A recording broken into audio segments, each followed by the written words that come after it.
The House Financial Services Committee and Kentucky Senate candidate. Good to see you, Congressman. Thank you for being here.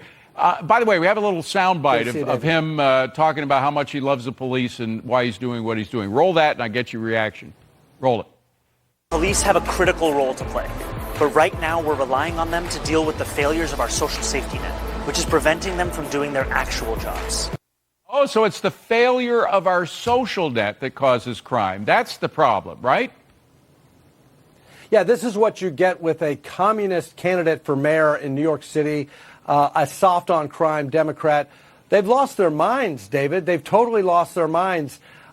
We have seen crime overrun cities, liberal blue cities like New York and Washington, D.C. Thank goodness we have a president in Donald Trump who just today, in contrast to these soft-on-crime policies, these cashless bail policies, the policies of decriminalizing all of the violent crimes in these cities, we have a president who is issuing an executive order to make sure that the federal funds are used to make sure that that we have cash bail, that we oppose these soft-on-crime policies. Right. He's going to use the purse in order to try to change Mamdani's behavior. But here's what if he's elected. But here's what he's going to get away with. He thinks that we'll all be better off if he gets away with third-degree assault, petty larceny, third-degree drug possession, DWI, forcible touching, sexual misconduct, second-degree sexual misconduct, third-degree ID theft.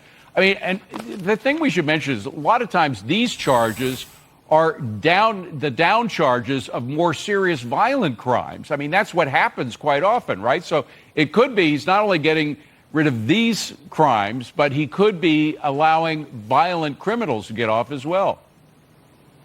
Yeah, and it looks like he's trying to copy the failed policies of Washington, D.C. It's embarrassing that our nation's capital is so overrun with crime because of these cashless bail policies. In Washington, D.C., believe it or not, there's no cash bail for crimes like murder and rape and carjacking and burglary and assault. That's why we see this huge ramp up of criminal activity in the nation's capital. And that's why President Trump showed real leadership in putting the National Guard to get control over the crime spree that we see in the nation's capital. Yeah, well, and his financial stuff. I mean, this is the nation's financial capital. A lot of people don't like New York. I understand that. I get it.